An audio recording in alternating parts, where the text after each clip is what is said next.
Hi மக்களே, சலங்கி ஒலி serial August 8, 2026 என்ன நினைச்சுன்னு பார்க்கலாம். அதுக்கு முன்னாடி நம்ம channel Tamil serial talk subscribe பண்ணி லைக் பண்ணிக்கோங்க, பெல் ஐக்கானை கிளிக் பண்ணிக்கோங்க, ஹை பட்டன் தட்டி விட்டுருங்க.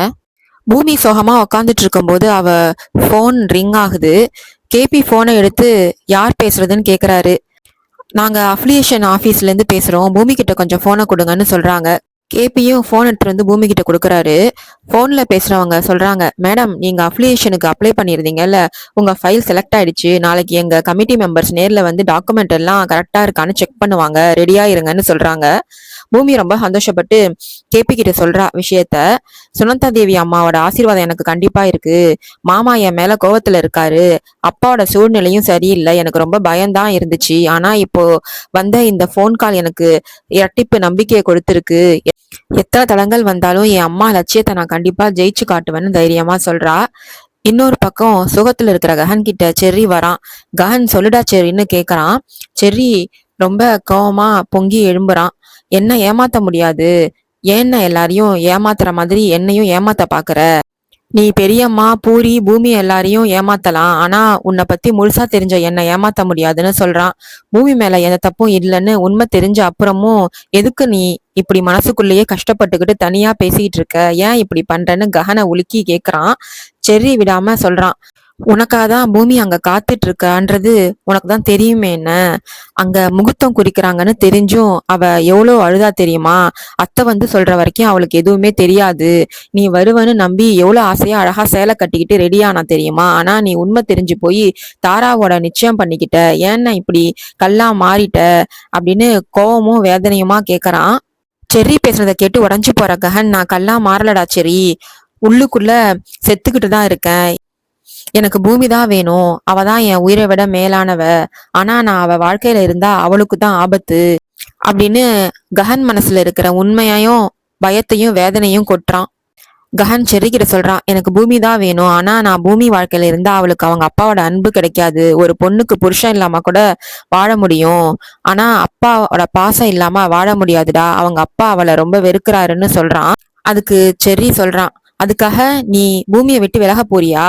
அவ உனக்காக எவ்வளவு கஷ்டப்படுறா தெரியுமான்னு கேக்குறான்.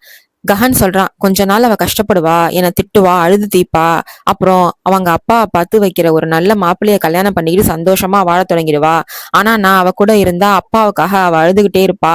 நாம நேசிக்கிறவங்க சந்தோஷமா இருக்கணும்னு நினைக்கிறது தான் காதல். பூமி ஒரு தேவதை, அவளுக்கு புருஷனா வாழ எனக்கு தான் தகுதி இல்லைன்னு சொல்லி உருகி அழுகுறான். செர்ரி இதெல்லாம் நான் பூமி கிட்ட சொல்றேன்னு கிளம்பும் போது கஹன் டக்குன்னு செர்ரியோட கையை பிடிச்சு தான் தலைமையில சத்தியம் பண்ண சொல்றான். என் மேல சத்தியமா இத பத்தி நீ பூமி கிட்ட ஒரு வார்த்தை கூட பேசக்கூடாது அப்படின்னு சத்தியம் வாங்கிடுறான். இன்னொரு பக்கம் அஃபிலியேஷன் ஆஃபீஸ்ல இருந்து ஃபோன் வந்த சந்தோஷத்துல பூமி சுனந்தாதேவி மேடத்தை பார்க்க ஓடுறா. மேடம், எனக்கு ஆஃபீஸ்ல இருந்து ஃபோன் வந்துச்சு, அதுதான் உங்க ஆசீர்வாதம் வாங்க வந்தேன். என்ன ஆசீர்வாதம் பண்ணுங்க மேடம்னு, கண்டிப்பா போட்டியில ஜெயிப்பேன்னு சொல்லி ஆசையா பேசுறா. ஆனா அங்க சுனந்தாதேவி மேடத்துக்கு பதிலா சேர்ல உட்கார்ந்து இருக்கிறது நான் வில்லி அபூர்வா தான். அபூர்வா பார்த்ததும் பூமி நீயா இங்க என்ன பண்றேன்னு செம்ம ஷாக் ஆகுறா. சேர்ல உட்காந்துருந்த அபூர்வா பூமியை பார்த்து நக்கலா சிரிச்சு, என்னடி சுனந்தா தேவி உனக்கு ஆசீர்வாதம் தருவாங்கன்னு நினைச்சியா? என் எதிரியான அந்த சுனந்தா தேவிய நான் இல்லாம பண்ணிட்டேன் அப்படின்னு சொல்றா. அபூர்வா சொல்றா, உங்க அப்பா மனசுல நான் கொலை பண்ணிட்டேன்னு சந்தேகத்தை கிளப்பி என்னை பயமுறுத்தினல, முதல் தடவையா எனக்குள்ள பயத்தை காட்டினவ நீ தாண்டி. ஆனா தூங்கிக்கிட்டு இருந்த சிங்கத்தை நீ கிளப்பி விட்டுட்ட. நான் தோத்துப்பவேன்னு நினைச்சியா? அது ஒருபோதும் நடக்காதுன்னு கத்துறா. நான் சந்தோஷமா இருக்கணும்னா நீ அழுதுகிட்டே இருக்கணும், உன்னை அவ்வளவு சீக்கிரம் நான் ஜெயிக்க விட மாட்டேன்னு சொல்லிட்டு பூமி கொண்டு வந்த அந்த பிளேட்டை தட்டி கீழே தள்ளி விசிறி அடிச்சிடுறா. அபூர்வா தட்டி விட்டதும் கீழே விழுந்த அந்த சலங்கைய கையில எடுத்துக்கிட்டு பூமி நடராஜ சாமி சிலை முன்னாடி மண்டிக்கிட்டு கதறி அழுவுறா. நான் தோத்துதான் போகணுமா சாமி? இந்த உலகத்துல நியாயமே ஜெயிக்காதா? எனக்கு மட்டும் ஏன் இத்தனை கஷ்டங்களை கொடுக்குற? என்னை ஜெயிக்க வைக்கவே மாட்டியா அப்படின்னு கடவுளை பார்த்து மனசு உடைஞ்சு அழுகுறா.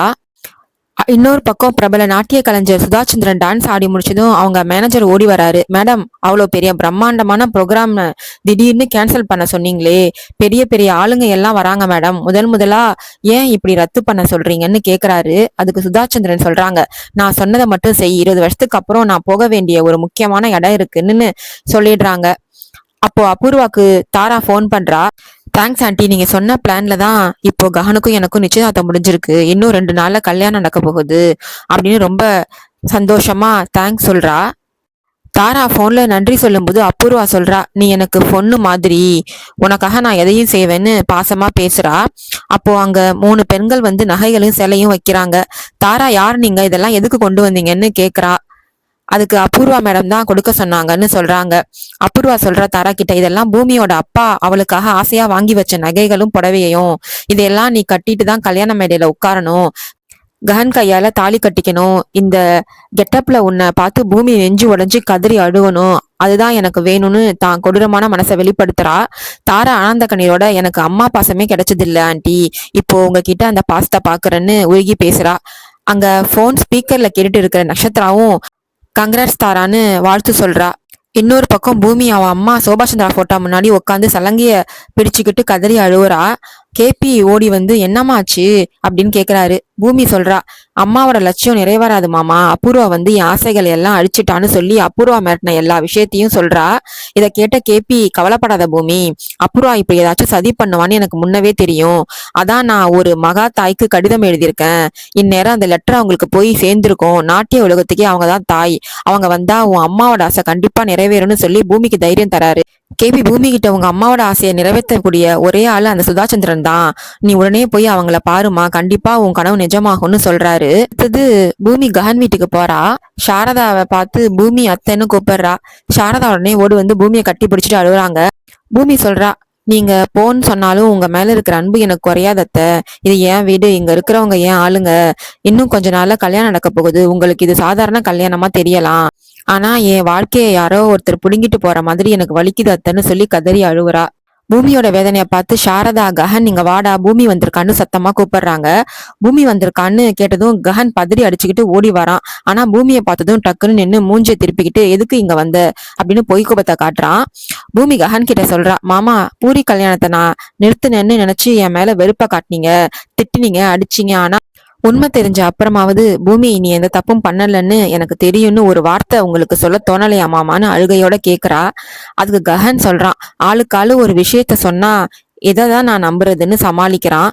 பூமி கஹனோட கண்ணை பார்த்து, மாமா, என் உயிர் விட அதிகமா உங்களை தான் நேசிக்கிறேன் மாமா, ஒருத்தன் பொய் சொன்னா அவன் பேச்சும் கண்ணும் தடுமாறுமாமா, ஆனா உயிரை விட அதிகமா நேசிக்கிறவங்க கண்ணை பார்த்தா அது பொய் சொல்லாது, உங்களுக்கு தெரியாதா அப்படின்னு உருக்கமா கேக்குறா.